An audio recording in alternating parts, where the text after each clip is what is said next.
atensyon, mga OFW SSS members, mga kababayan natin dyan sa ibayong dagat. Alam nyo ba, merong gaganapin na SSS Caravans and Consulate Activities para sa buwan na ito ng Hunyo 2026. Yan ang ating pag-uusapan sa episode na ito. Hello mga ka-vlogs! Welcome dito sa aking YouTube channel at welcome din po sa ating official Facebook page. Saan ka man naroroon at saan ka nanonood, kumusta mga ka-vlogs? Well, ang episode na ito ay para sa ating mga OFW SSS members o mga overseas Filipino workers na nasa ibayong dagat. Nagtatrabaho ka man o dyan naninirahan, basta SSS member ka. Alam nyo ba, merong gaganapin na mga SSS Caravans and Consulate Activities para sa buwan na ito ng Hunyo, kung saan iba't ibang serbisyo po ang dala o hatid ni SSS para sa inyo. Libre na serbisyo na inyong makukuha. Well, isa-isahin natin kung ano-ano ang mga serbisyong ito. Una ay ang reactivation of membership. Well, ang reactivation of membership para ito sa mga miyembro na inactive na po ang status sa pagiging miyembro sa SSS. So, ibig sabihin, hindi na active, no? Yung matagal na hindi na nakahulog ng kontribusyon, nawala na talaga. So, inactive yan, no? So, para mabalik po, ma-reactivate ang pagiging miyembro sa SSS, well, isa ito sa serbisyo na hatid dito sa SSS Caravans and Consulate Activities para sa buwan na ito ng Hunyo para sa inyo mga OFW SSS members. Pangalawa na serbisyo makukuha nyo ay ang inquiries and verifications. Well, ang serbisyong ito, para ito sa general inquiries, no? Ano man ang inyong concerns, nais nyong i-verify, no? Matutulungan kayo, no? Diyan sa Caravans and Consulate Activities na gaganapin ngayong June, no? Mga SSS OFW members. Pangatlo na serbisyo na inyong makukuha ay ang Annual Confirmation of Pensioners or SSS ACOP.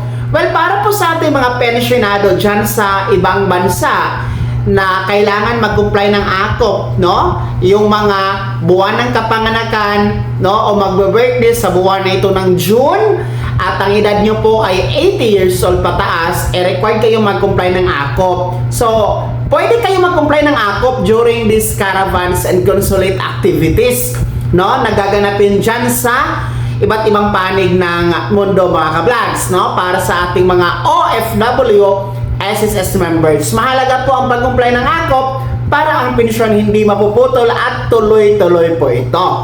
Well, pang-apat na serbisyo na maaaring makuha ngayong consulate activities and caravans ni SSS ay ang member pensioner data change request.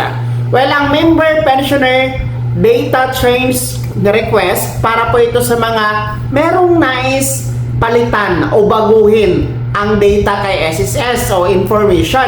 Halimbawa po, kung kayo ay magdagdag o magbawas o magpalit ng beneficiary.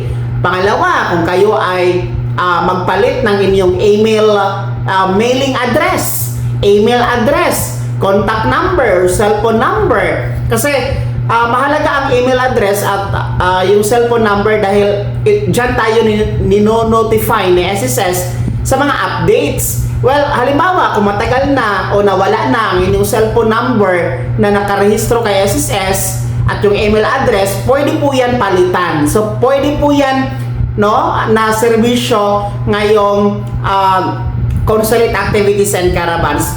Kung yung mga nais nyong pabaguhin sa inyong member or pensioner data mga ka-vlogs. Well, panglima at panghuli na serbisyo na makukuha ay ang assistance or online services at iba pa, no? Para sa mga gustong assistance sa mga online services, halimbawa yung My SSS account, no? Kung hindi nyo pa alam paano mag-create ng My SSS account, yung mga hindi marunong mag-generate ng PRN sa pagbabayad ng short-term loans, no? Pwede kayo magpa-assist at magpaturo. Well, lahat na yan, mga serbisyo na yan, libreng makukuha, ha? Mga OFW SSS members.